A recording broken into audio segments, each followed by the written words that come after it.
mais uma manhã para ouvir aquilo que o Senhor tem de recado para cada um de nós nessa manhã. Eu gostaria que você abrisse a palavra do Senhor lá em Salmos, de número 139.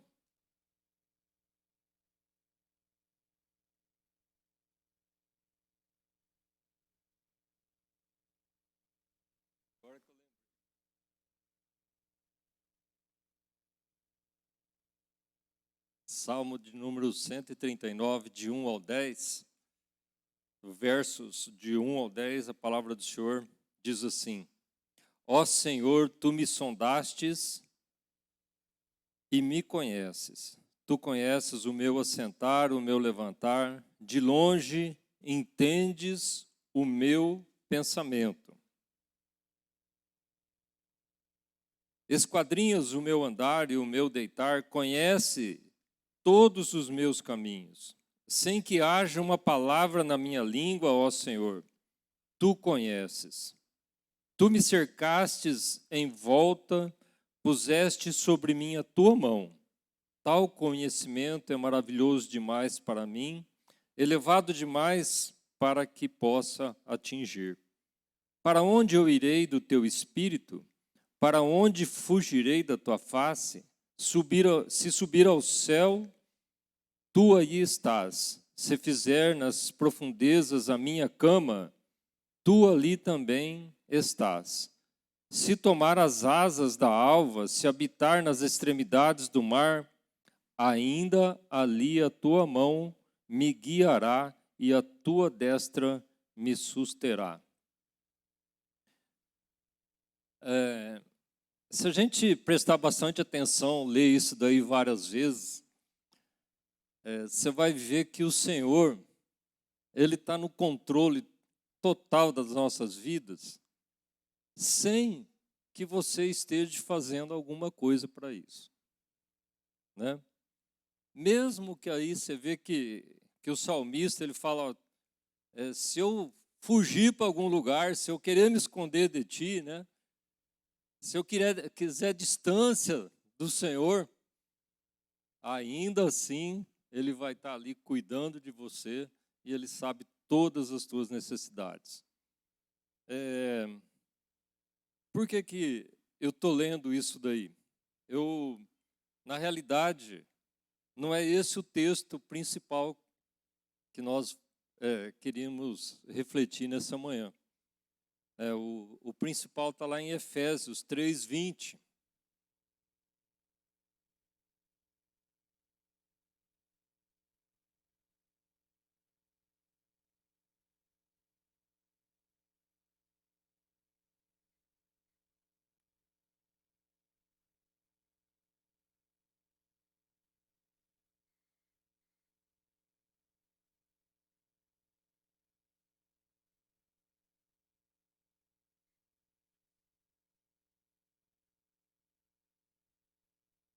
Efésios 3:20.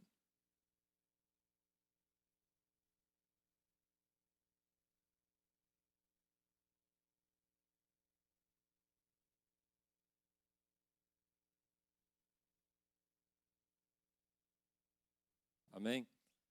A palavra do Senhor diz assim: Ora, aquele que é poderoso para fazer tudo muito mais abundantemente além daquilo que pedimos ou pensamos, segundo o poder que opera em nós.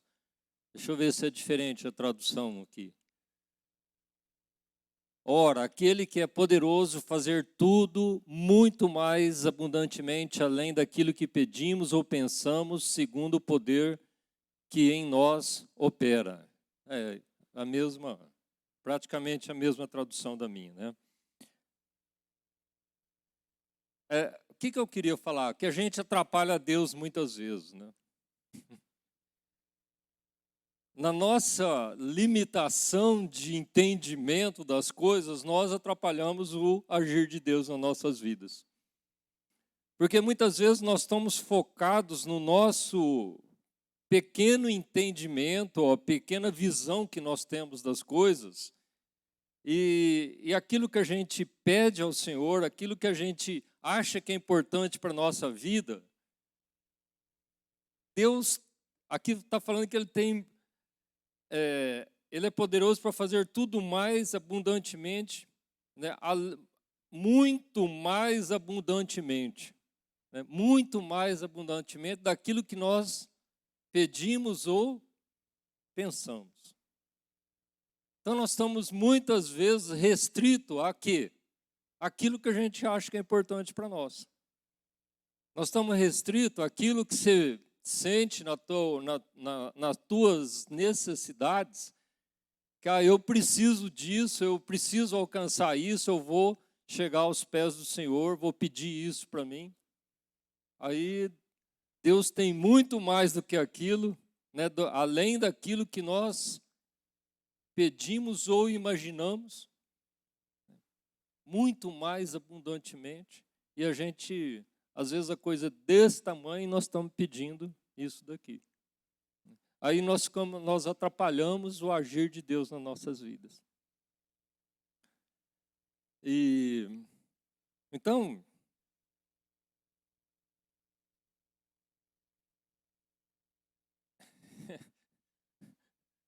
conclusão difícil, agora eu preciso tomar, né, para fechar.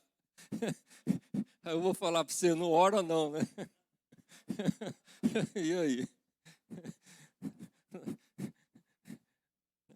Então, o que eu penso, né? Hã? Qual?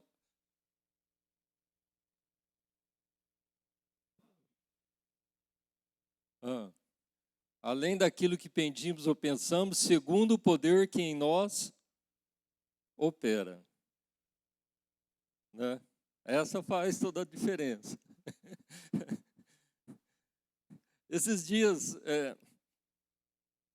eu acho que assim, tem tanta coisa na nossa vida que nós precisamos só seguir a palavra do Senhor, não precisa fazer mais nada, que Ele vai acrescentando as coisas. É uma coisa tão simples que eu lembrei, lá na secretaria, na prefeitura, na secretaria, a minha secretaria lá fica onde antigamente era o conservatório, Santa Cecília, é isso? E lá são um monte de salinhas assim, né? Então tem uma sala grande, bem grande lá onde fica o departamento de engenharia. Depois tem uma sala maior de administração e tem algumas salas até boas na frente, onde eu ficava. Então a minha era a segunda sala, uma sala boa que assim, saiu outro secretário, eu entrei no lugar que ele estava, né? E aí durante o tempo a gente viu assim necessidade de fazer uma reforma ali, que aquilo lá desde quando entraram está do mesmo jeito, né? E aí você conversa com um, conversa com o outro, como que deveria ser, quem que precisa ficar junto com quem. Então fizeram as coisas lá e eu vi que faltava uma sala boa, né? Aí eu falei, não, faz o seguinte, como que vocês acham que tem que ficar? Porque hoje eu estou lá, amanhã eu vou embora, né? E vocês têm que continuar aqui, vocês que têm que ver as necessidades de cada um, né? Aí a primeira coisa, a minha sala já dançou. Precisava, ficava aqui, abre uma porta aqui entre essas duas salas, o pessoal os orçamentistas aí ficam todos juntos, né? Então tá bom. Aí eu vi uma salinha lá que ficava bem no meio, perto do pessoal da administração. Falei, não, eu vou pegar essa salinha aqui, bem pequenininha, metade da minha, né, que eu tinha antes, mas não tem problema, eu fico no meio de todo mundo aqui e fica até mais fácil para mim. Eu escolhi aquela salinha pequenininha. E começou a fazer a reforma lá, de repente a gente viu que essa salinha pequenininha tinha outra salinha bem pequenininha também do lado, e a parede que estava no meio das duas era uma parede que tinha sido feita uma divisão. Aí falaram assim, nossa, e se a gente quebrar essa parede aqui, né? Aí resolvemos quebrar a parede, a minha sala juntou duas pequenas, ficou uma sala bem melhor que a outra, de laje. Hoje eu estou na melhor sala que tem lá. Você pode ir lá ver, a melhor sala deu para pôr uma mesa de reunião, né? Mas, simplesmente, eu abri mão daquilo que às vezes a gente queria que fosse melhor, né? Pô, ficar numa sala aqui, né? O secretário, né? Tem que estar uma sala bonita, boa, né? E eu escolhi a pequena, né? Sem nenhuma intenção de nada. Eu falei, não, eu não tenho necessidade de ter uma sala grande. Eu escolhi a pequena. Aí o senhor, né, derrubou as paredes. Alguém chegou lá e falou, mas por que não tira essa parede aqui? E aí, olhamos, não tem problema tirar essa parede. Ela foi posta, o piso era um piso só, né? Era uma sala grande, cortaram no meio. E ficou a melhor sala, né? Então, eu vejo assim, na nossa vida, o que nós temos que fazer, né? Aquele que quer ser o maior, seja o menor, não é? E o Senhor vai fazer o resto. E tem tantas coisas na nossa vida que a gente pode e deve, né, se contentar, às vezes, com aquilo que seria a vontade de Deus. E é Ele que vai fazer infinitamente mais, além de tudo aquilo que nós pedimos ou pensamos. Amém? Vamos ficar de pé.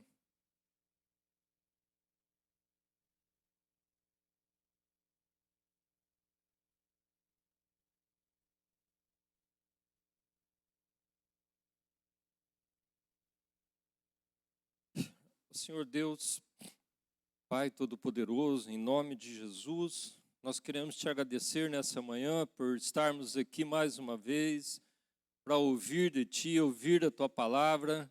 Tenho certeza, Senhor, que o Senhor já preparou algo para o coração de cada um que aqui está, né? Que não vai voltar da mesma maneira que entrou, né? Ele fala com cada um de nós da maneira que é necessário. Basta nós estarmos aqui, procurando ao Senhor, procurando a palavra, procurando aquilo que realmente é mais importante na nossa vida. Nós queremos te pedir, ó Pai, que o Senhor possa abrir o nosso entendimento e que nós possamos nos entregar a Ti de uma maneira que o Senhor possa tomar as decisões para a nossa vida, Senhor. Que tudo aquilo que nós formos pedir a Ti, colocar na Tua presença, Senhor, que o nosso entendimento possa ser aberto, os nossos olhos abertos, para que nós não vejamos só aquilo que nós conseguimos ver que possa ser feito por Ti, mas que nós possamos enxergar o impossível, que nós possamos enxergar que o Senhor é um Deus que excede todo o nosso entendimento e que o Senhor tem muito, muito mais do que aquilo que nós vamos te pedir ou pensamos que possa acontecer para as nossas vidas, porque o Senhor é o nosso Deus, o Deus Todo-Poderoso.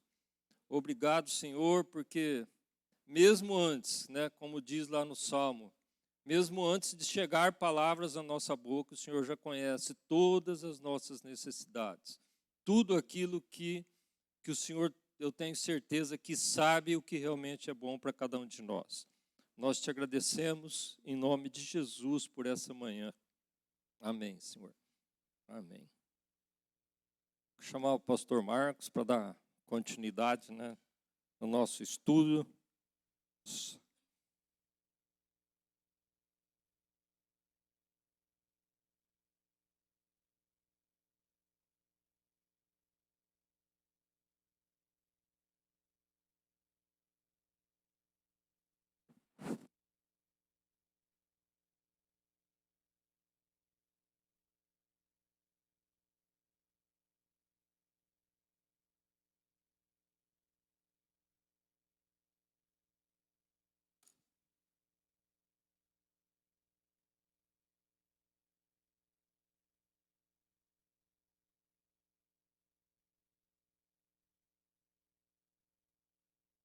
Amém. Glória a Deus, paz do Senhor a todos. A gente vai continuar lá, pode colocar lá em Números 22 para a gente, por favor. Tentar correr para jantar ao lado, que senão a gente vai ficar aí muito tempo.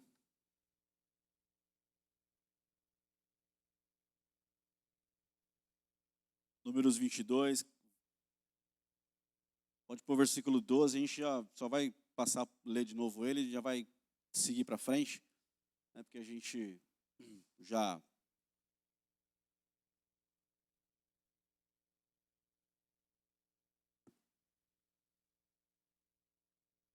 Números 22, verso 12. Alguém está lendo o texto? Alguém está lendo lá na sua casa a história? Não? Não nos surpreende, mas tá bom, não tem problema.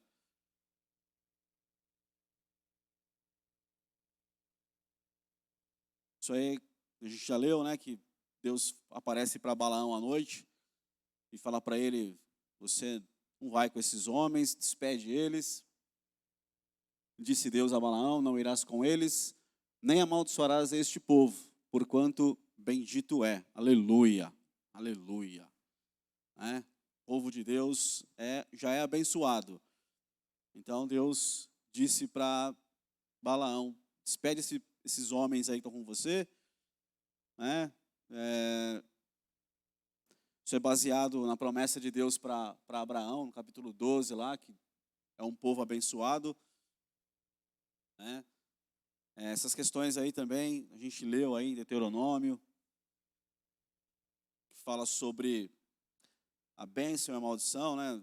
A bênção na minha vida e na sua vida não é baseada na fúria, na raiva dos nossos inimigos, né?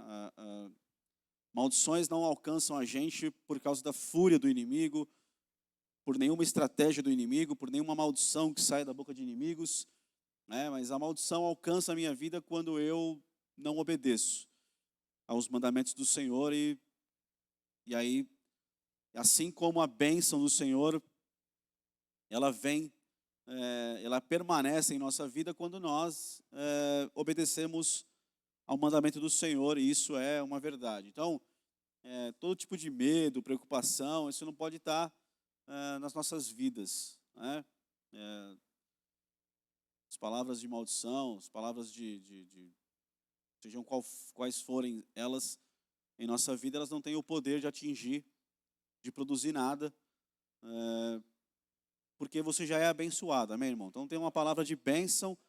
A palavra do Senhor para a vida do povo dele é uma palavra de bênção, de vitória mesmo, de crescimento, de multiplicação, de frutificação. Tudo que sai fora disso muitas vezes, né, por causa da desobediência da nossa vida.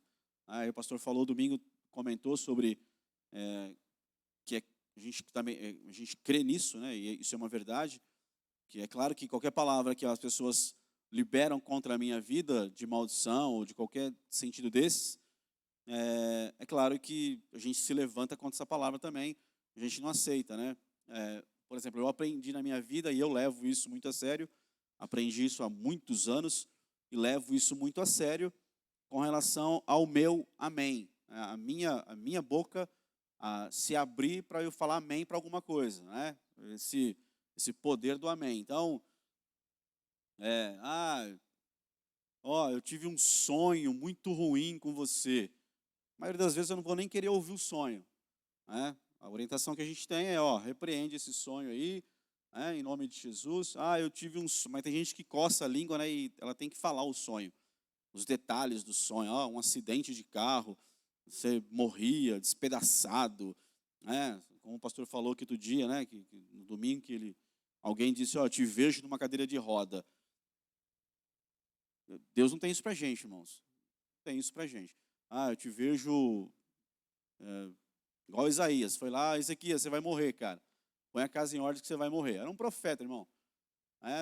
Eu não tenho números exatos, mas pelo menos de 150 profecias sobre Jesus, pelo menos Isaías profetizou. Então, era um cara messiânico, era um profeta assim, tremendo da parte de Deus.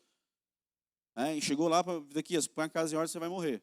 Ezequias se virou para a parede, chorou, lembrou Deus, entre aspas, tudo que ele fez diante de Deus, e o profeta estava indo embora, lá no pátio, Deus pega ele de volta, volta lá. Ezequias, você não vai morrer.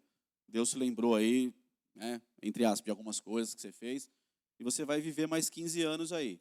Então, assim, é muito complicado essa questão de profetas, de dons espirituais, porque muita gente não sabe lidar com isso, né? Alguém te beira na igreja, olha, eu não sei, eu tive uma impressão, eu posso estar enganado. Eu até creio que tem umas visões que você leva assim para a pessoa. Mas, então assim, irmão, cuidado, muito cuidado com isso. Aí o teu amém é primordial. Ou você se levantar com uma palavra e rejeitar aquilo na sua vida em nome de Jesus. Nós temos autoridade para isso porque nós fomos abençoados. Pode deixar o texto lá, se puder, tá? Pode deixar ele permanente lá, o texto, se puder. Não sei se tem como, se sai automático daí, mas pode deixar lá em Números 22, verso 12. Então, de repente, a gente tem essas questões aí de entender que nós somos abençoados, que Deus abençoou o povo dele. O povo dele é abençoado, tem promessa de bênção para o povo dele. Quando eu saio fora da bênção, dos mandamentos, de cumprir, então os problemas vêm para a minha vida. Então, até aí tudo beleza, todo mundo entendeu, né? Todo mundo tá certinho aí, alguma dúvida, alguma questão, não? Tem? Tudo beleza? Certeza? Verso 13. Então Balaão levantou-se pela manhã e disse aos príncipes de Balaque: ide à vossa terra, porque o Senhor recusa deixar-me ir convosco. A gente vai mostrar que isso aí já comentou também, e vai entender que isso aí é um coração de um homem que despede, mas ele, na verdade, ele não queria isso. 14. E levantaram-se os príncipes dos Moabitas e vieram a Balaque, e disseram: Balaão recusou vir conosco. Verso 15. Porém, Balaque prosseguiu ainda em enviar. Se puder colocar King James ali, fica um pouco mais fácil para entender. Essa aí é boa também, tudo beleza, mas King James é um pouco mais fácil. Porém, Balaque prosseguiu ainda em enviar mais príncipes e mais honrados do que aqueles. Então, uma coisa que é fato, que é realidade na minha vida e na sua vida, é que se o inimigo, os nossos inimigos, eu falo espiritualmente falando, Satanás, todas as suas hostes, potestades, principados, dominadores, que trabalham contra o povo de Deus, contra a igreja, uma coisa é fato, irmãos, eles não desistem. Eles não desistem, eles insistem, eles persistem, eles continuam, eles vão bater na sua vida, vão bater na minha vida, vão ficar ali, vão tentar, muitas vezes eles vão mudar de estratégia, às vezes não, às vezes eles vão usar as mesmas estratégias, dos mesmos modos, modo operantes, né? Como é que o soldado fala? Mesma, né? Então,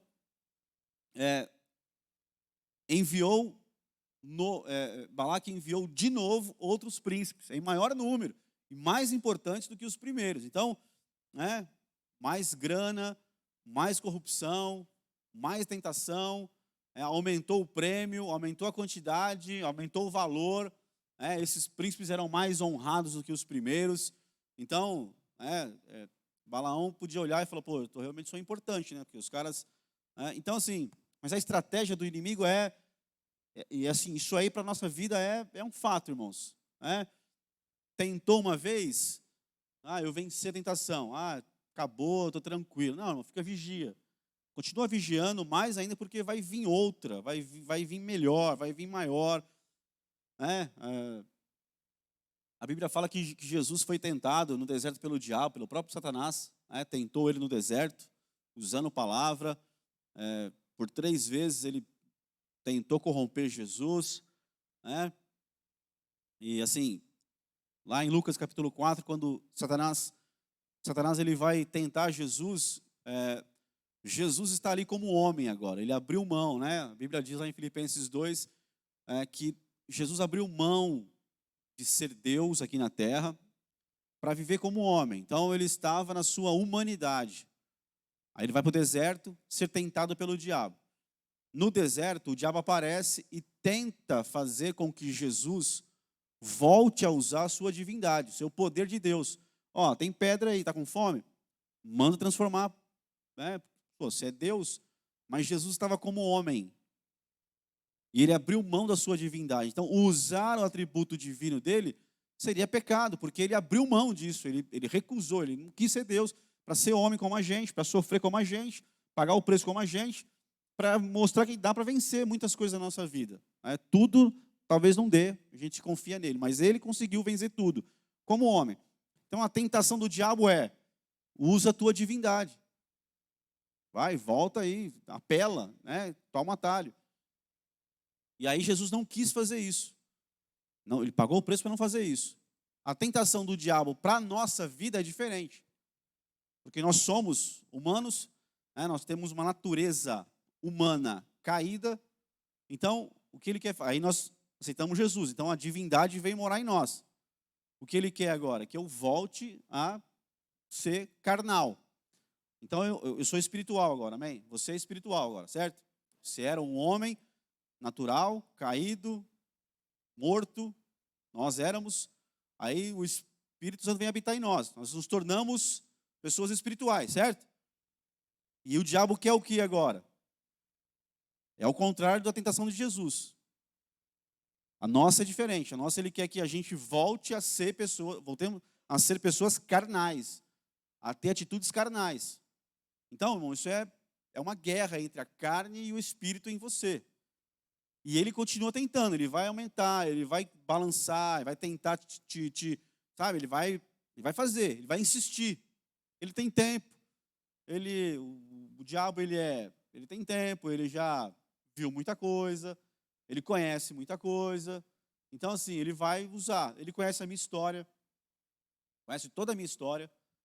Ele não conhece o meu futuro pleno de dias, de o que vai acontecer. Ele não tem esse conhecimento, mas ele sabe que tem promessa para a tua vida e para a minha vida.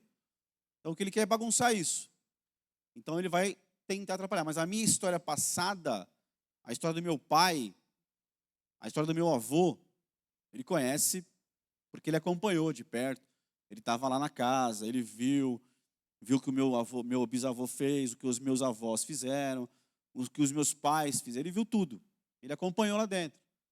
Então ele sabe os históricos, ele sabe o que tem lá prendendo, o que minha família entrou, as portas que minha família abriu no mundo espiritual.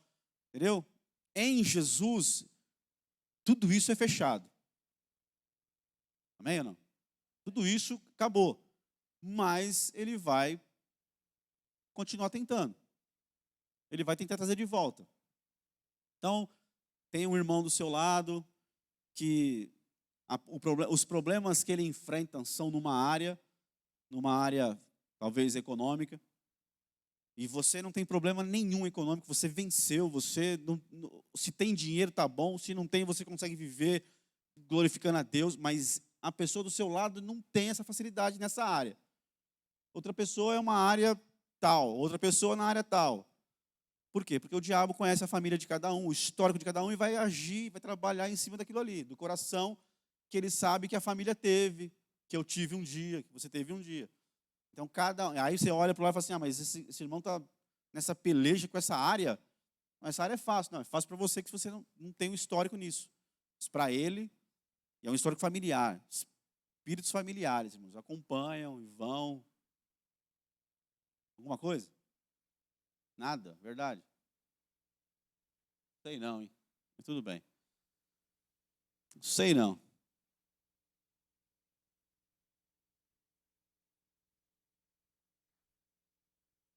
Outros príncipes em maior número.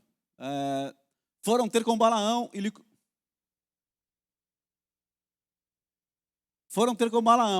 comunicaram. Assim falou Balaque, filho de Zippor: eu te suplico, não recuses vir ter comigo, pois te concederei grandes honrarias, e tudo o que me disseres, eu farei. Presta atenção nesse verso 17. Pois te concederei grandes honrarias, e tudo o que me disseres, eu farei. Portanto, vem depressa e amaldiçoa por mim esse povo. Deixa aí. Pois te considerei grandes honrarias. E tudo que me disseres eu farei. Olha que cliente. É o cliente que o profeta queria arrumar. O profeta que tinha, o cliente que tinha recursos, podia pagar pelos iriguidum lá do profeta. É um cliente que é obediente. O que você me disser, eu faço. É para comprar esse carro dessa cor? Pô, eu vou comprar esse carro dessa cor. É para pintar minha casa dessa cor? É para casar com essa pessoa? Se é profeta, você falou, eu vou obedecer. Isso é uma desgraça para a vida de qualquer pessoa, irmão.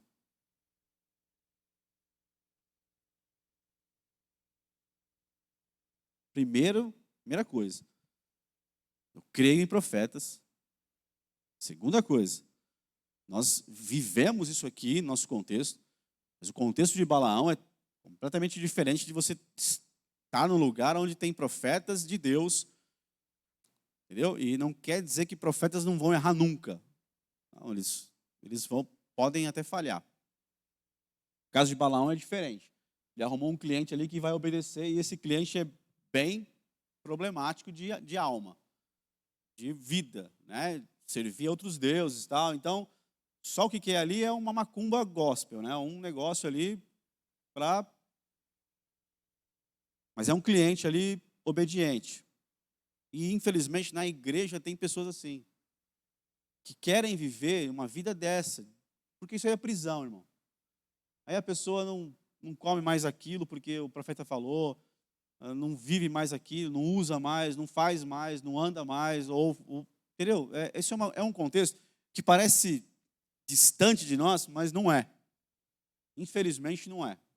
Está muito mais próximo da gente, muitas vezes, do que a gente imagina. Eu conheço lugares que você entra e você vê claramente isso. Claramente isso. Que as pessoas estão debaixo de um jugo de medo, de peso, sabe aquele negócio, aquela opressão? E é debaixo de lideranças que muitas vezes é isso aí. Pode falar, irmão. Pelo amor de Deus. Não fica aí prendendo assim, não sufocando. Ai, vontade de falar. Pode falar. Tem vontade de falar? Aqui é o lugar, cara.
Eu não sabia o que eu fazia de vergonha. Então, assim, tem essa questão, né? Que ali ele profetizou debaixo, eu creio, de uma unção, de uma direção, até certo ponto, e ali começou a guerra ali, talvez um cansaço físico ali, ele começou a liberar algumas coisas assim que claramente estava saindo da direção ali. E gerou um desconforto muito grande na hora que ele começou a falar essas coisas para essa moça, o esposo atrás. Eu falei, Senhor. Aí tinha algumas pessoas que estavam na fila, que faltava ainda receber oração, começou a sair. Amém, só isso.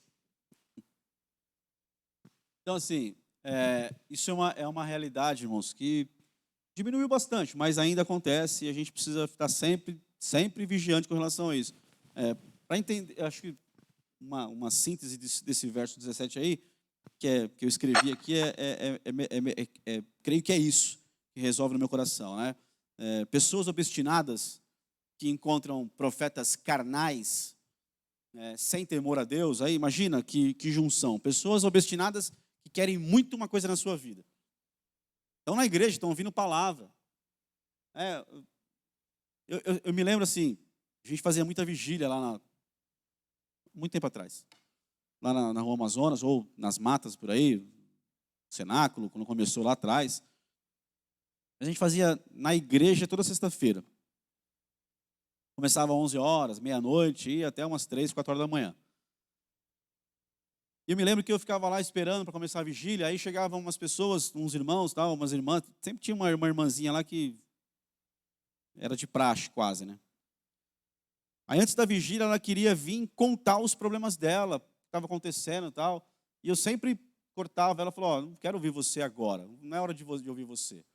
Porque a gente veio para se reunir, para adorar. E Deus vai falar com a gente aqui, vai usar os vasos dele, vai ser bênção. Então eu interrompia sempre ela, outras pessoas que vinham, eu interrompia, não, deixa aí, igual no culto de domingo, né? Vai começar o culto e a pessoa quer uma pastoral. Não é hora de pastoral, é hora de você vir adorar a Deus e Deus vai te responder. Ou quantas vezes você veio aqui dentro, para um culto, cheio de dúvidas, hoje eu vou acabar, vou pedir uma oração, pastor vai ser uma vitória. Aí na palavra Deus vem e te responde tudo.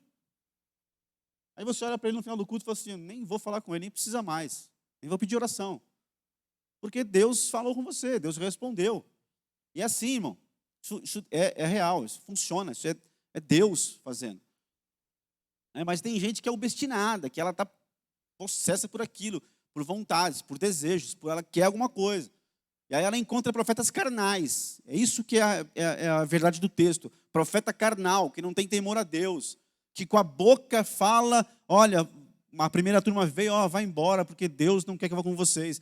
Mas fala com a boca, meu coração não quer aquilo. Aí volta a segunda turma. Gente obstinada, que quer uma coisa, e encontra um profeta carnal. Bom, sempre vai ter profeta carnal. Sempre vai ter. Bom seria que eles fossem extirpados do meio do povo. Seria bom que não tivesse profeta carnal desgraçando a igreja, trazendo problema. Seria maravilhoso, mas infelizmente tem. E aí o meu coração é carnal, eu quero alguma coisa, aí eu vou achar alguém que vai falar alguma coisa. Pelo preço certo? Tem, irmão, tem um monte. Pela recompensa apropriada? Tem. Pelo agrado certo? Até pelo elogio, até pelo testemunho, até por essas coisas, vai achar um profeta carnal. E aí que é o problema da igreja, muitas vezes, que tem problema, tem divisão, tem escândalos, tem pessoas que não estão mais na casa do Senhor por causa disso. Porque tem o crente obstinado por alguma coisa e encontra um profeta carnal. Imagina que junção. É uma bomba atômica.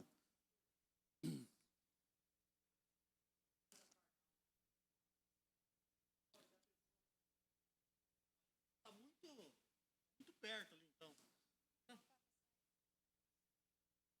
Eu acredito assim que eu realmente uso muito isso, falo muito isso, não sei se está certo ou está errado, mas eu falo muito isso. Que é mesmo um tipo de macumba gospel. A palavra gospel, quando você me vê usar a palavra gospel, é algo pejorativo. Tá? Gospel no nosso meio não existe, não tem na Bíblia, também não tem evangélico na Bíblia, assim, claramente, assim, evangélico não tem. Então, assim, são termos que, na minha boca, é pejorativo, gospel.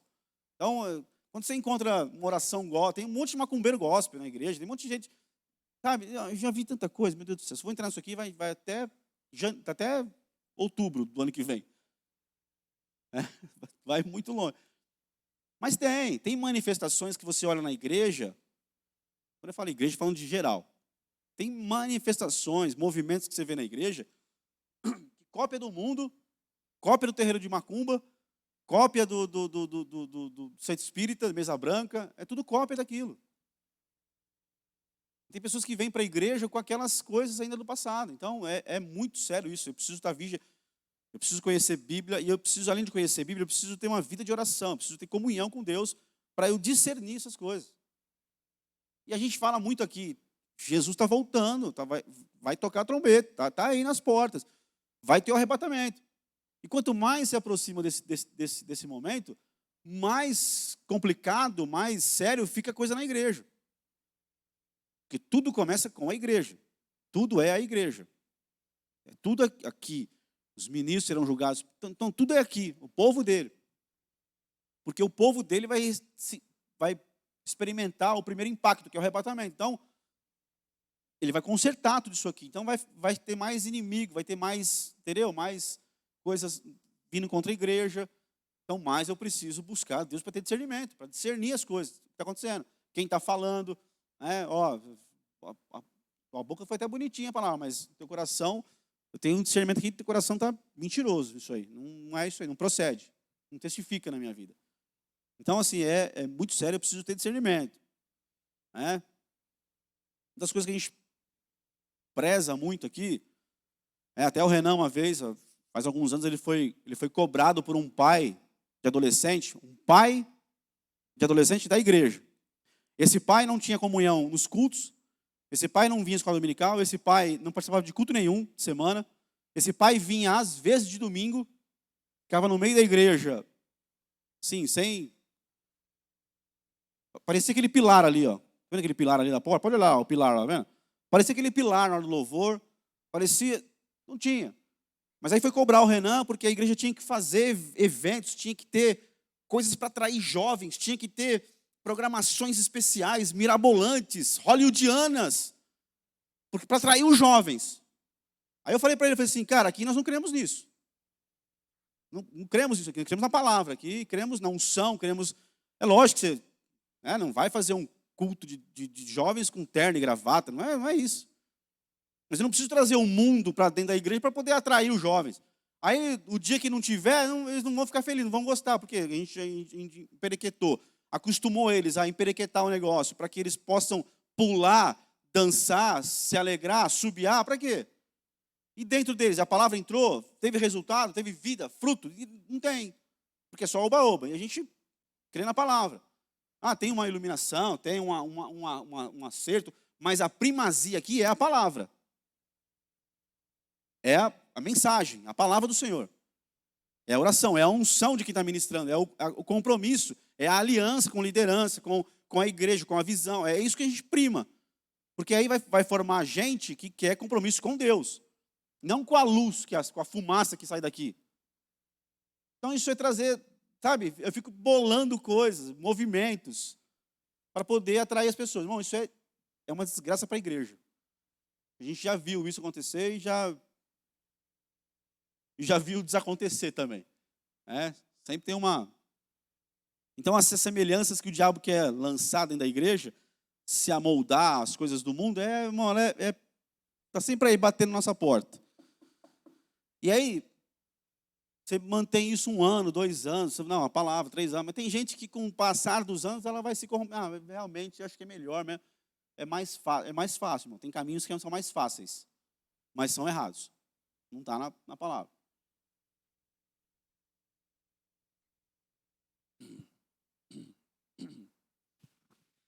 E um item que eu acho assim que também é muito sério é essas profecias também você deixar as pessoas pôr a mão na sua cabeça, né? Te ungir, te abençoar, né? Se são esses falsos profetas, isso também é muito sério, né? A mão na cabeça, eu abri minha boca para falar amém, sabe? Tudo isso daí, irmão, é muito sério. A gente tem que levar isso em conta, né? Mão na cabeça é uma coisa muito séria. Não é qualquer um que põe a mão na tua cabeça ou põe a mão na minha cabeça. Por mais que esteja rodando, flutuando, sabe assim, descendo do céu, sabe, falando em línguas variadas, rodopiando, pode fazer o que for. Se chegou perto de mim e não testifica no meu coração, irmão, não vai pôr a mão na minha cabeça. E pode estar no meio de quem for, eu vou tirar a mão da minha cabeça publicamente. Não tem problema nenhum. No máximo, pode encostar no meu ombro. Eu vou dar um boi para... põe a mão no meu ombro aí e tal. Porque eu estou abrindo a minha vida, estou dizendo, pode mandar aí, que o que você tiver, eu quero. Aí, se for um crente carnal, um profeta carnal, que está sem compromisso com Deus, sem tem aliança com lugar nenhum, com nada, com ninguém, né? E há uma diferença muito grande na Bíblia entre eu conhecer a verdade da vida de alguém, eu saber de alguma coisa, ou eu julgar a pessoa. Eu olhar para o Salvador e eu não vou com a cara dele, aí eu fico julgando ele. Eu acho que esse cara, parece que ele... Não, ou eu sei, tem uma questão que a gente sabe que tem um problema sério e tal. Então, assim, se eu sei de alguma coisa, irmão, não dá para eu deixar a pessoa colocar a mão na minha cabeça. Mas hoje ele está bem. Hoje ele está bem, mas vai saber, vai que... Então, mão na cabeça, amém, essas coisas tudo é muito sério, irmão. Muito, muito complicado isso. Por favor.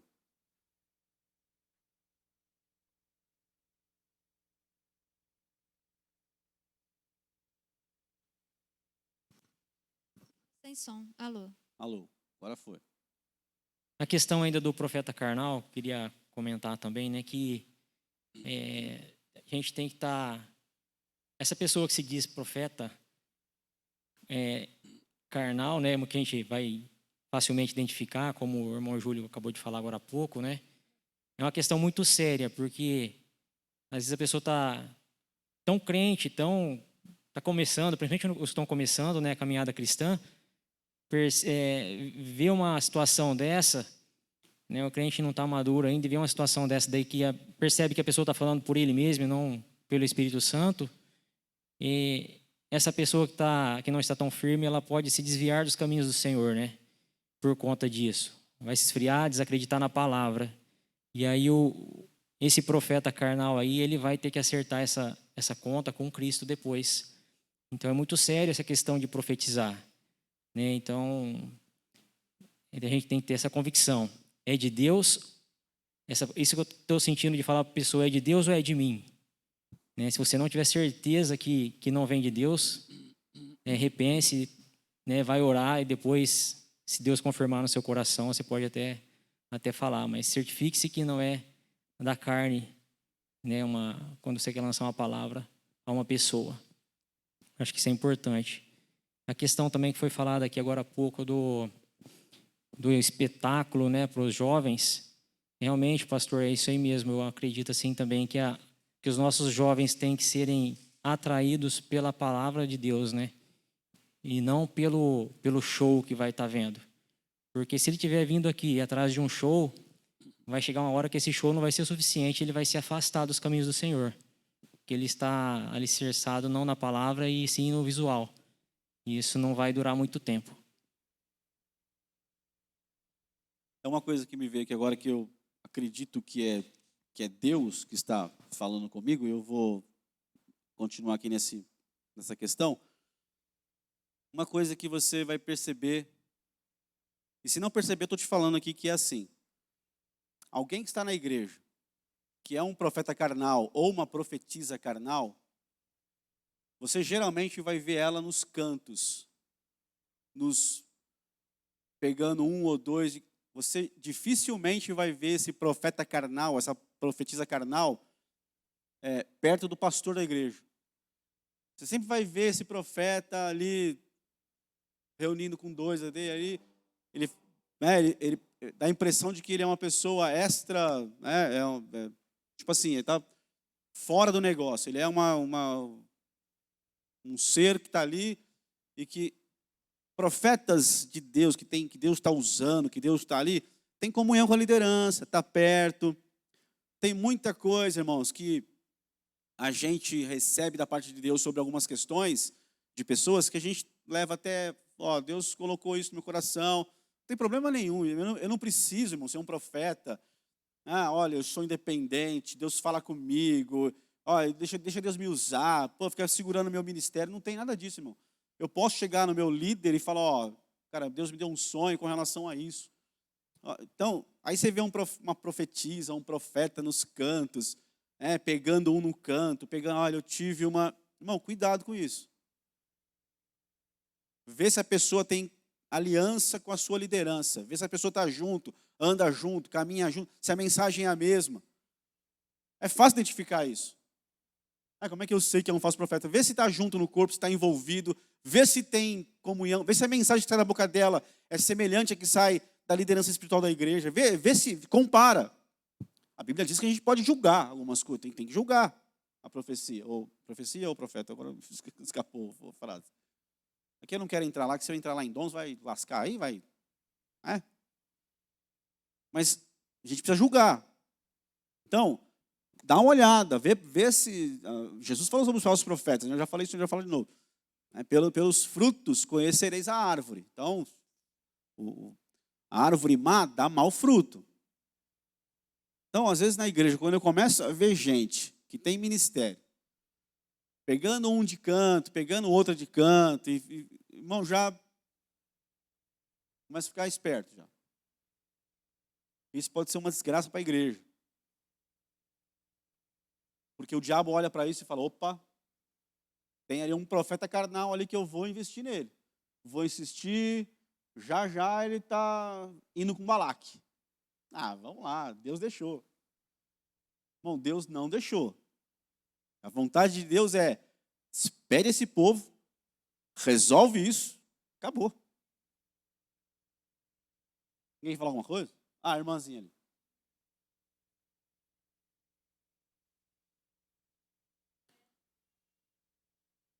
É fundamental. Qualquer ministério tem que ter uma paternidade, uma cobertura, tem que ter alguém para quem ele está aliançado, presta conta.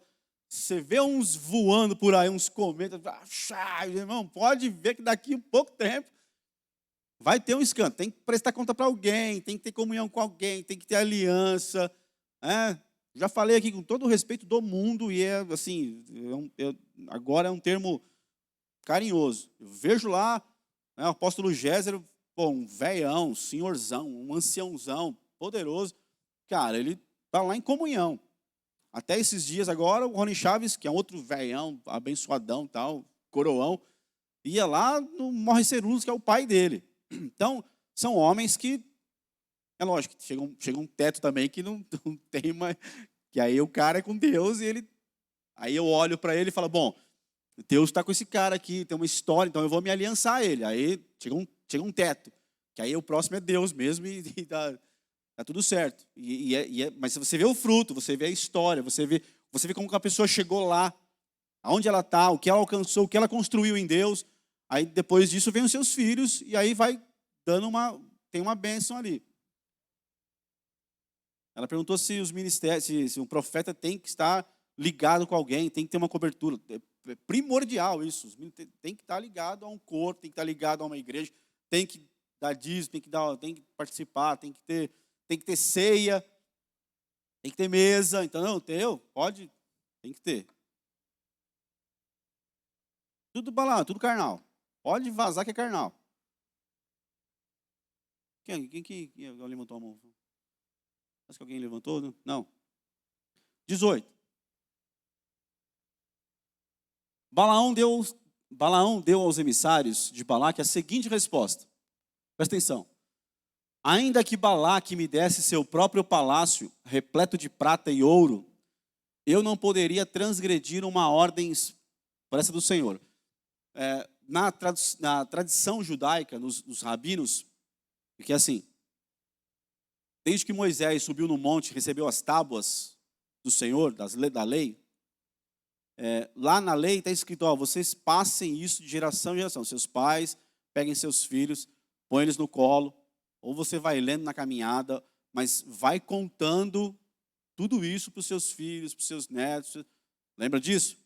Isso é chamado tradição oral.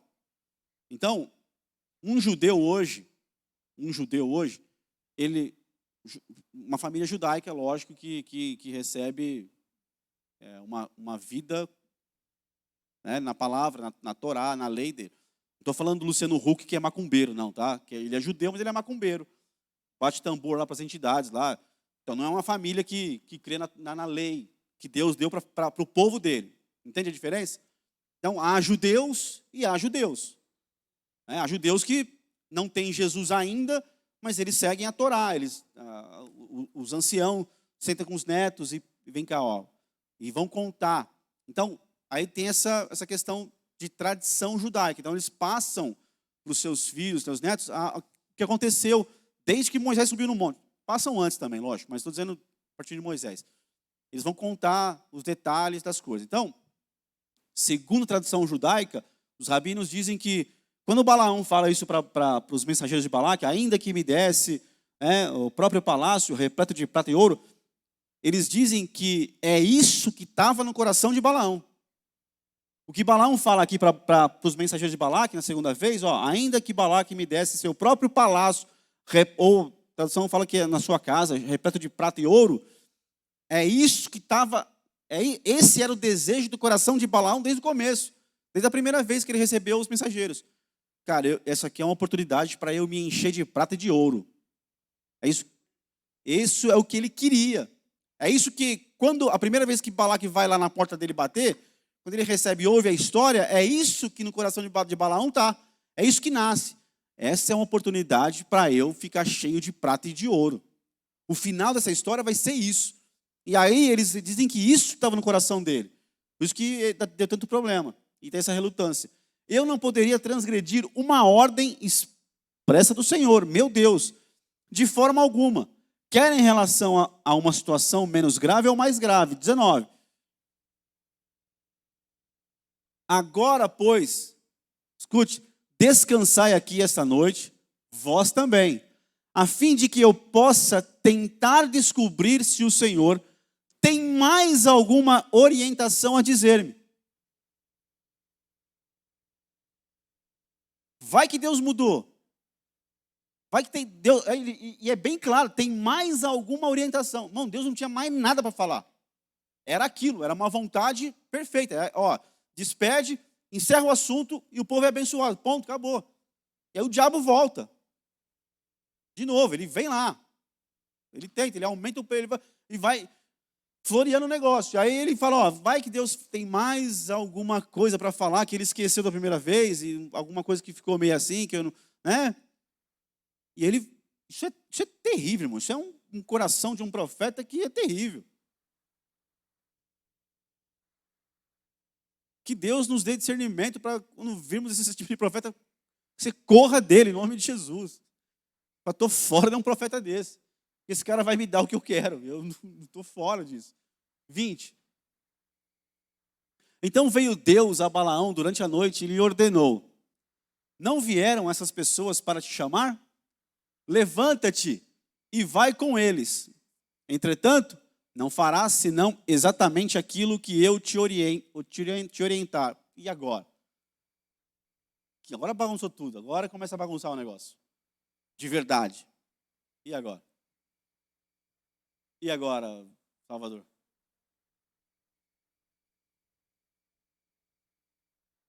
E agora, Salvador? Deus está falando. Pode ir.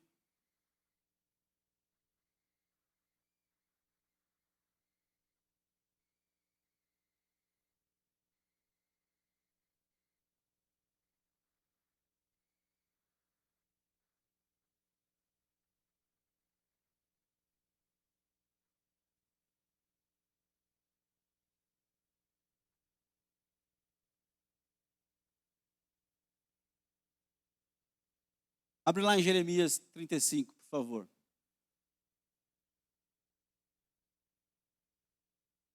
Jeremias 35.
Eu vou ler, tem que ler, é importante ler. Eu podia passar por isso aí, assim, só comentar, mas eu creio que é importante ler. Eis a palavra do Senhor que veio a Jeremias nos dias de Joaquim, filho de Josias, rei de Judá, nos seguintes termos: vai à família dos recabitas e conversa com eles. Leva-os à casa de Iavé, a uma das salas, e oferece-lhes vinho para beber. Então tomei a Jazanias, filho de Jeremias, filho de Rabazias, aos irmãos, e a todos os filhos dele, e a toda a casa dos recabitas. E os levei ao templo do Senhor, a sala dos filhos de Hanã, filho de Gidalias, homem de Deus. A sala ficava ao lado da sala dos líderes e debaixo da sala de Maceias, filho de Salum, o porteiro. Em seguida, coloquei vasilhas cheias de vinho e alguns copos diante dos membros da comunidade dos recabitas e lhes pedi que bebessem. Eles, no entanto, explicaram: não beberemos vinho, porque o nosso antepassado, Jonadab, filho de Recabe, nos orientou com a seguinte ordem: nem vós, nem vossos filhos, jamais bebereis vinho. Não construireis casas, nem semeareis, não plantareis, nem possuireis vinhas, mas habitareis em tendas durante toda a vossa vida. Assim vivereis muitos dias na terra em que habitais. Obedecemos a nosso pai Jonadab, filho de Recabe, em tudo quanto nos orientou. Jamais levamos vinho à boca durante toda a nossa vida, tampouco bebem vinho nossas esposas, filhos e filhas. Não construímos casas para nossa moradia, nem mesmo possuímos vinhas, campos ou semente. Mas vivemos em tendas e assim fazemos e obedecemos a tudo quanto nosso pai Jonadab nos ordenou. Assim, quando Nabucodonosor, rei da Babilônia, invadiu esta terra, dissemos: vinde, vamos para Jerusalém, por causa do exército dos babilônios e dos sírios. Por esse motivo permanecemos em Jerusalém.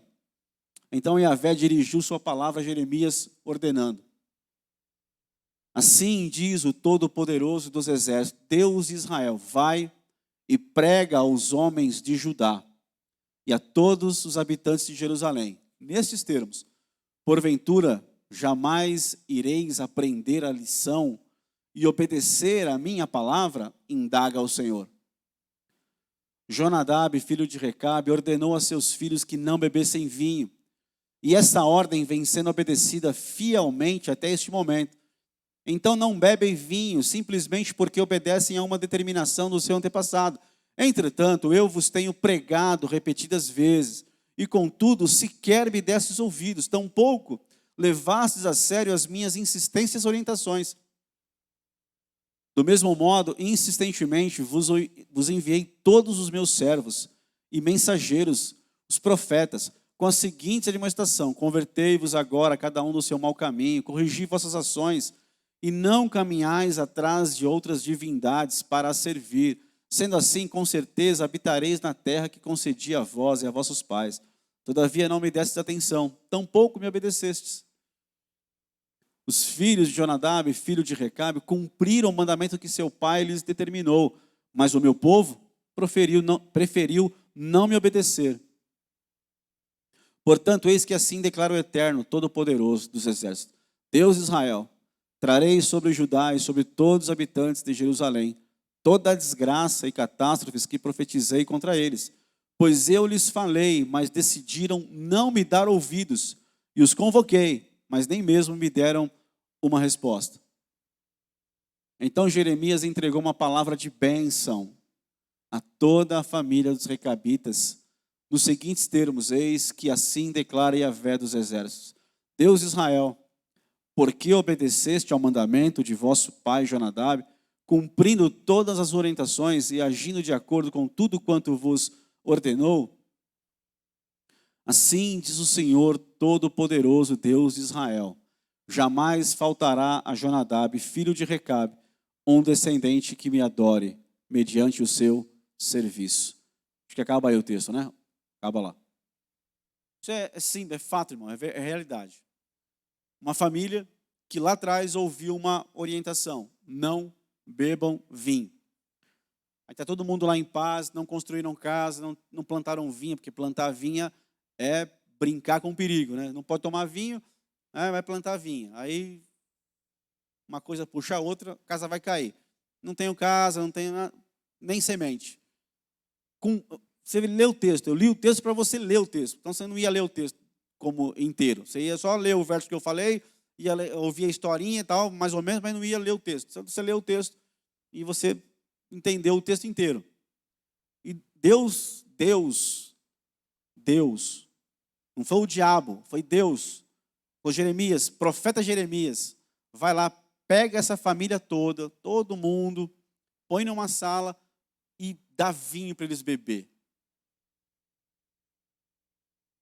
Que loucura, irmão. Então quer dizer que se Deus vier aqui agora e dizer, Marcos, bebe vinho. Pode beber vinho. Aí eu vou dizer, agora Deus falou comigo, Deus mudou tudo aqui dentro, de uma hora para outra, e eu vou voltar a beber vinho. Deus falou, não bebe, e os caras obedeceram a vida toda deles. Todo, mulher, filho, cumpriram exatamente o que Deus mandou através lá do seu antepassado, para a casa deles. Deus deu uma ordem, deu uma palavra para eles, obedeceram. E ponto final. Balaão é a mesma coisa. Deus falou para ele uma palavra, obedece e resolve tudo isso. O que ia acontecer depois? Eu não sei. Não ia ter o capítulo 22, 23, como nós conhecemos. Ia ser diferente. Deus ia depois tratar com Balaque. E aí acabou a guerra. Mas aí o Balaão, coração daquele profeta carnal, cede a isso. E aí ele continua a insistir. E Deus conhece. E agora, de novo. Vamos ver se Deus fala mais alguma coisa. E Deus falou, vai com eles. Tudo que... tem gente que só espera uma brechinha, uma palavra mal entendida por ela mesma para poder pecar. Mas ela sabe o que Deus falou para ela. Não. É não. É assim que Deus quer? Então eu vou obedecer o que Deus quer. Dá para entender isso ou não? É difícil entender que... E Deus fala ali para Jeremias, fala para esse povo que eu falei com ele, mandei profetas, eu falei, eu avisei, e eles não me obedecem, eles insistem, porque eles têm, é um povo obstinado, ele tem desejo no coração que não resolve, que não sai daí. E eu mando palavra, ensino, oriento, eles não obedecem. Mas tem uma família lá que, ouviram uma vez lá o ensinamento do pai, e até hoje obedecem, são fiéis. Não arreda o pé daqui. Deus falou, é isso, e ponto final. Não vai mudar. Ninguém fala alguma coisa? Pelo amor de Deus, fala alguma coisa. Não, ninguém fala nada. Verdade.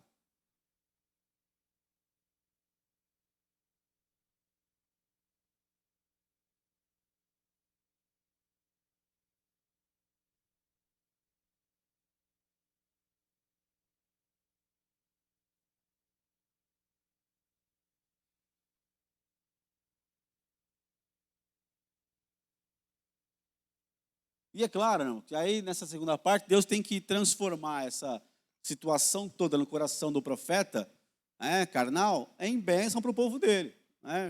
Então ele diz, vai, mas agora tem o certo é ele dizer, não vou. Gente, não vai nem passar a noite aqui.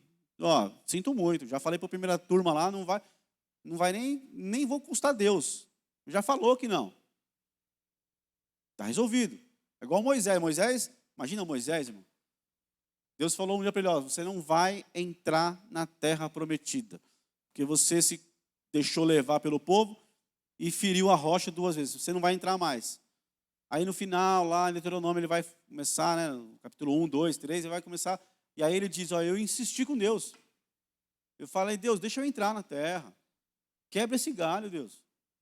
O que eu aguentei. Tudo bem, eu errei lá atrás, tal, pipoquei, não aguentei a pressão. Mas, olha aí, eu continuei firme, tal, eu fui fiel. Deus falou, sobre esse assunto, Moisés, eu não te respondo mais. Não tem conversa. Sobe no monte, olha a terra. Que boa, olha. E recolheu ele no monte. Então, assim, Deus tem uma vontade, tem uma direção para a minha vida, para a tua vida, em algumas coisas, que você apresenta a ele, ele fala, não, irmão, não. Tome isso como bênção para a sua vida e tudo vai dar certo. Agora, se você ficar insistindo, vai dar problema. Verso 21. Bem cedo levantou-se Balaão, selou sua jumenta e partiu com os príncipes de Moabe. Acordou cedo. Bem cedo. Tem gente que se apressa, irmão, para ir atrás do seu coração, dos seus desejos, da sua obstinação. Tem gente que é poderosa, que acelera, que cobra, que vai. E quando é para ela, né, o negócio deslancha. Bem cedo, levantou-se Balaão, selou sua jumenta e partiu com os príncipes de Moabe.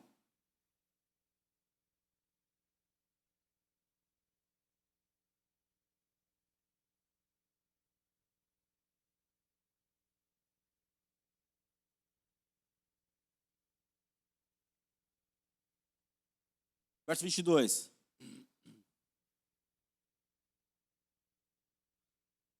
Sua partida provocou a ira de Iavé. E o anjo do Senhor colocou-se na estrada para barrar-lhe a passagem. Ele montava a sua jumenta e seus 2 servos o acompanhavam. Já mudou de novo. Tudo isso aí é por causa do coração do profeta. Não é que Deus dormiu, acordou de mau humor, falou, mas agora estava de noite, ele falou, vai. Agora ele fala, não vai, ficou bravo porque foi. Mas que Deus é esse, gente? É tudo baseado no coração do profeta. Que agora ele acordou cedo, montou na sua jumenta, arrumou a jumenta, e agora no coração de Balaão, é que Deus está olhando para o coração do profeta. Porque Deus tinha uma intenção. Ao Deus falar assim, ó, vai com eles, e só fala aquilo que eu mandar, quando o profeta acorda de manhã e o coração dele, Deus olha o coração dele, ele está com uma outra intenção no coração. E aí Deus, sua partida provocou a ira de Iavé. E o anjo do Senhor colocou-se na estrada para barrar-lhe a passagem. Ele montava a sua jumenta e seus 2 servos acompanhavam. Verso 23. A jumenta viu o anjo do Senhor parado na estrada, com sua espada desembainhada na mão. Desviou-se, portanto, da estrada em direção ao campo. Balaão, contudo, espancou a jumenta para fazê-la voltar a sua jornada na estrada. Deixa aí. A jumenta viu o anjo do Senhor. O profeta que tinha olhos abertos não viu o anjo do Senhor. O profeta que abençoava e a pessoa era abençoada, amaldiçoava e era amaldiçoado, até esse momento aqui da história de Israel, ele vai dizer lá no capítulo 24 que ele tinha olhos abertos, ele via poderosamente. Ele não vê o anjo, e o problema aqui, o problema aqui é que o anjo está com uma espada, e a espada está desembainhada já. E aí tem a jumenta que vê o anjo. É uma frase que vai parecer meio estranha e tal, mas vou ter que falar, então não tem jeito. É só uma tipologia, tá? De repente, o jumento é o esposo da casa. De repente, a jumenta é a esposa. De repente, o jumento é um amigo fiel na minha vida. Que Deus está abrindo os olhos dele para que me fale o que eu não estou vendo. De repente, o jumento é a igreja. Ou a jumenta é a igreja. Que às vezes mostra sinais de que tem alguma coisa errada. E o Balaão é tão carnal e tão sério negócio que ele espanca 3 vezes a sua jumenta. Assim como Pedro lá na frente negou 3 vezes a Jesus e lá o galo cantou. Aqui a jumenta vê o anjo. No caminho que Balaão está indo, na estrada que ele está indo, é larga. E ele está indo. Tranquilo, com 2, imagina, é largo, porque está ali com a jumenta, tem 2 servos seus ainda acompanhando ele, e tem uma comitiva acompanhando ele. Bom, o anjo está com a espada para matar Balaão. E a jumenta está sendo usada por Deus para desviar o profeta da morte. Quem será que está na minha vida, que Deus tem colocado, ou tantas situações que estão vendo o anjo do Senhor, estão tentando me livrar, me ajudar, e eu estou lá, obstinado, coração, às vezes um toquinho no ombro, ó, dá uma alinhada nisso aí, que acho que você não entendeu nada do que está acontecendo, mas eu quero te falar, tem um anjo ali, cuidado, esse caminho que você está indo, está errado. Não, mas Deus falou, reveja tudo. Volta a fita e vê tudo certinho. Veja os detalhes. É isso mesmo? No começo ele falou que não era para ir, né? E aí, verso 24.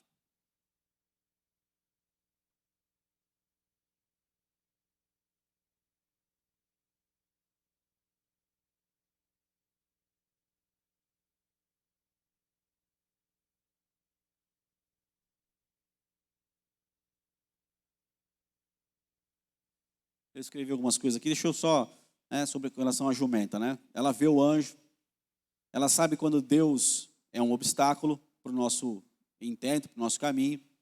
Ela conhece a espada, ela entende quando a espada já está desembainhada, ela se desvia do caminho largo, ela mostra o campo, o Balaão, e aí, o que ela recebe em troca do profeta? Ela é castigada. É espancada pelo profeta. 24. Então o anjo do Senhor se pôs em um caminho estreito, no meio das vinhas, com um muro à direita e outro à esquerda. O primeiro lugar que a jumenta leva o profeta é lá para o campo. Aqui leva para a vinha. E aí tem um muro à direita e outro à esquerda. Verso 25. A jumenta viu novamente o anjo do Senhor, encostou-se no muro, apertando neste o pé de Balaão. Ele, sem refletir, tornou a bater na jumenta. Presta atenção nesse texto, verso 25. Lembra que eu falei lá no começo, nos primeiros dias, talvez na primeira ou segunda aula, que quando Labão fez um acordo com Jacó, ele fez um muro de pedra e um montão de pedra e uma parede de pedra. Lembra disso? E disse: Jacó, você não passa para cá para me prejudicar e para me amaldiçoar. E nem eu passo por esses dois marcos aqui para te amaldiçoar ou para te fazer mal. Tinha um acordo. Balaão é descendente de Labão. E aí a jumenta viu novamente o anjo do Senhor e encostou-se no muro. Escute, era esse muro.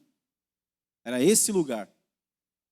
Era esse local que a jumenta está passando com Balaão agora. E o texto diz que ela prende o pé. Aí você lê ali, encostou-se no muro, apertando neste o pé de Balaão.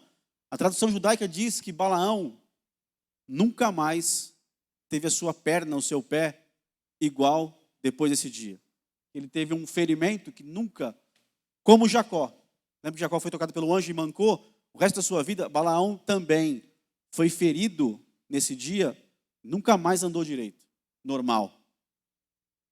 Porque a jumenta está dizendo assim: Balaão, lembra desse acordo aqui, ó, encostou o pé, a perna dele assim na parede, para ferir mesmo ele. Então tem uma tradução que fala, uma tradução diz que ele feriu o pé de Balaão. E sempre, nunca mais aquilo sarou 100%. Está dizendo, ó, lembra que tem um marco aqui, cara, tem uma aliança, tem um acordo aqui, ó.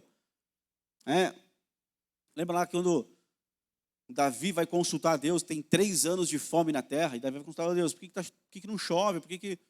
Por causa dos gibeonitas. Josué fez um acordo com os gibeonitas, de poupar e tal, e aí Saul mata os gibeonitas tal, e quebra essa aliança. 200 anos tinham se passado, de Josué até Saul, 200 anos se passaram. E você fala assim, mas eu falei isso faz tempo. Mas eu prometi isso faz tempo a Deus. Eu estava em outro contexto. Eu não sabia o que estava falando. Irmão, aliança é aliança. 200 anos depois, a aliança está de pé com Deus. E aí o Saul quebra. E quebrou a aliança, vem problema. Então, vai fazer aliança? Faça. Cuidado com a aliança que você faz. Mas eu já ouvi isso de aliança. passa essa parte. Não vou passar essa parte. A aliança é sério com Deus. Tinha uma aliança, e o cara quer passar agora para amaldiçoar, e a jumenta vai tentar avisar o cara, esfregando o pé dele num marco que simboliza uma aliança que foi feita, que estava no mundo espiritual, e feriu ele. E a tradição judaica diz que ele nunca mais sarou desse pé. Sem refletir, tornou a bater na jumenta. 26. O anjo do Senhor mudou de lugar e, indo adiante, colocou-se em uma passagem ainda mais estreita, onde não havia espaço para desviar-se nem para a direita, nem para a esquerda. Irmão, Bíblia, a jumenta era bíblica, irmão. A jumenta profetizou antes de Isaías. Ó, esse é o caminho, andai nele. Meu, você está num caminho largo, Balaão. Não é esse o caminho, vou te levar para um caminho estreito. Jesus vai falar isso lá na frente. Ó, tem muita gente tomando o caminho lá, a porta, o caminho. Ó, porta, nossa, agora foi. Tomando a porta, né, o caminho espaçoso. Isaías diz, ó, esse é o caminho, andai nele. A jumenta está antes de Isaías. Dizendo, ô Balaão, esse aqui é o caminho, cara. Estreito, difícil, mais pegado, mais apertado. Vai te espremer, mas é aqui, não é aquele caminho. Aquele caminho lá vai te lascar inteiro, cara. Irmão, quando o Balaão sai da sua casa, aqui nesse texto, ele não sabia. Mas ele nunca mais ia voltar para a casa dele. Ele está indo para uma viagem que não tem volta para ele. Porque ele decidiu ir. Então, para desviar-se, nem para a direita, nem para a esquerda. Pelo amor de Deus, irmão, fica no caminho estreito. Esses dias alguém veio falar para mim de situações e veio falar de possibilidades. E eu ouvindo todas as possibilidades, toda aquela história, eu fiquei só pensando uma coisa. O único caminho para nós é ficar com Jesus. Todas as possibilidades que passarem pela minha mente, rondarem meu coração, todos os argumentos as vozes que vierem, tudo, ainda que me pareça que é possível, não, estou convencido de que é assim sim.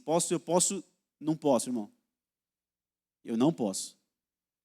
O único caminho é a palavra do Senhor, é a santidade, é servir a Ele, é chorar aos pés dEle, é buscar a face dEle, é fazer como Paulo se esmurrar para vencer aquilo que eu tenho que vencer. Não há concessões em Deus. Aqui Deus falou que aquilo lá é pecado lá atrás para mim, agora, não, agora já está mais maduro, agora melhorou, não, agora você pode fazer, você pode ir por esse caminho, agora pode. Não, pô, irmão, é um caminho, andai nele. Não vai para a direita nem para a esquerda, acabou, é ali, fica ali. Isso é simples, Por que é tão difícil então a gente viver isso? E talvez a gente não está ouvindo direito, não está lendo direito, tem um caminho. 27. Assim que a jumenta avistou o anjo do Senhor, prostrou-se no chão, ao chão com Balaão sobre o seu dorso. Balaão ficou muito irado e começou a espancar violentamente a jumenta, a golpes de pela terceira vez ele espancou, e agora ela não tem para onde ela ir. Então ela adora, ela se dobra diante do anjo do Senhor, e ali é Jesus, e ela se prostra. O Balaão não fez isso, mas ela fez. E porque ela fez tudo isso, Deus não matou Balaão, irmão.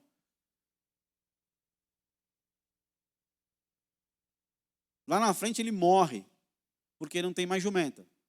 Ele vai morrer pela espada dos filhos de Israel. Mas aqui ele foi poupado, porque a jumenta está lá, irmão. Olha para a jumenta. Se a jumenta se dobrou, irmão, pelo amor de Deus, para tudo e se dobra. Reconhece que Deus está naquele caminho ali como um obstáculo. Para de insistir. Em nome de Jesus, para de insistir. Verso 28. Então Iavé fez que a jumenta falasse, e ela disse a Balaão: que te fiz eu para me teres espancado já por 3 vezes? 29. Diante disso, Balaão respondeu à jumenta: ora, é porque zombaste de mim. Se eu tivesse uma espada na mão, já te haveria matado. Segura um pouquinho aí. Há uma história dos rabinos judeus com relação a essa parte da história de Balaão. Balaão vai com a jumenta. E aí o anjo aparece a primeira vez com a espada e a jumenta faz uma coisa, leva ele para um lugar. Aparece de novo, ele espanca de novo. E aqui ela abre a boca e fala. E aí ele diz, por 3 vezes ele me espancou. E ele fala, se eu tivesse uma espada na mão, já haveria matado você. A história judaica diz que nesse momento aí, estava Balaão, os seus 2 moços, seus servos, como está no texto, e quem está junto com ele? Os príncipes de Balaque, né? O segundo grupo, que foi com Balaão.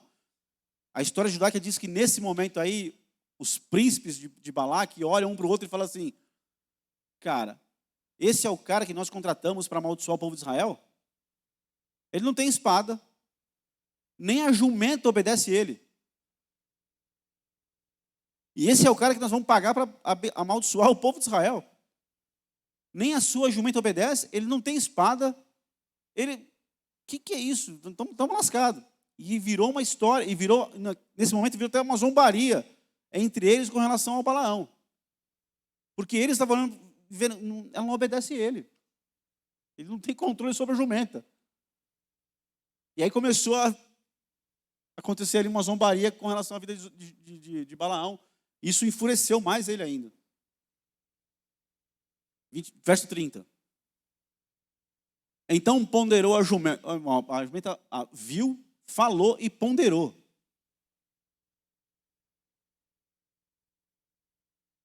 Que Deus nos dê mais jumentas como essa na nossa vida.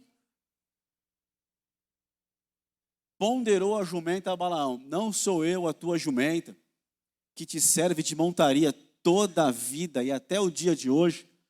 Tenho eu o costume de agir assim contigo?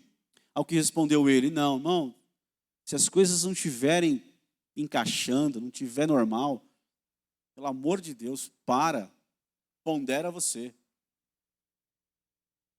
Está acontecendo muita coisa, para tudo e pondera, vê o que está acontecendo, busca o Senhor.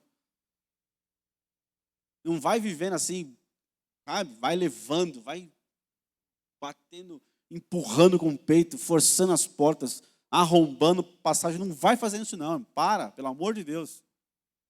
Deus está querendo falar com você. Para ouvir Ele, pondera. Seja como a jumenta, não como Balaão. Seria até melhor.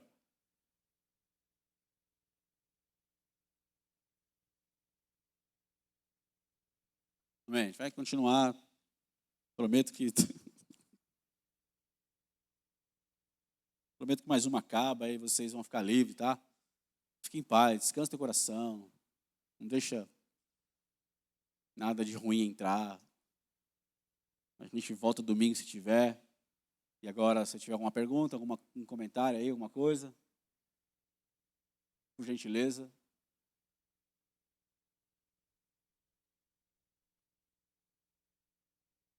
Esse álcool aí, irmão, por favor, esse paninho aí pra gente limpar isso aqui.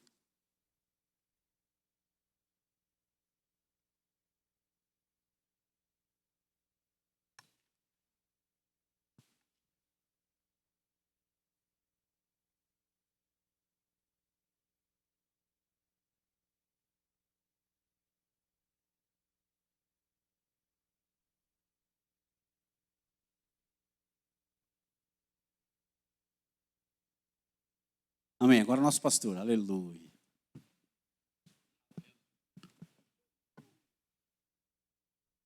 Amém. Amados, assim, bem simples. O Salvador foi bem claro naquilo que ele falou. Talvez você ficou com uma pulga que eu falei, mas tem uma vírgula. Que na realidade aquela vírgula faz toda a diferença.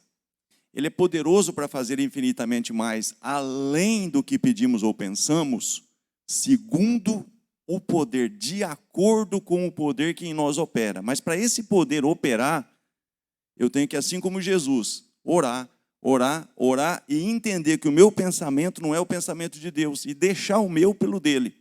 Esse é o poder que opera, o poder do Espírito Santo que me conduz em toda a verdade. Então, naquele momento que fala segundo, de acordo com o poder que em nós opera, ou seja, Senhor, se possível, passa de mim esse cálice. todavia. Aí o poder que operava em Jesus, o poder do Espírito Santo, aí fez algo infinitamente mais, além. Tanto é que o texto no 14, ali de Efésios 13, 14, Paulo está orando, por essa causa me ponho de joelhos. Né? Então não é que se a gente não fizer nada, Deus vai fazer melhor, não. Se a gente deixar a nossa vontade, a quinquessência da oração, o cerne de uma oração, é que na oração eu descubro a vontade de Deus e deixo a minha.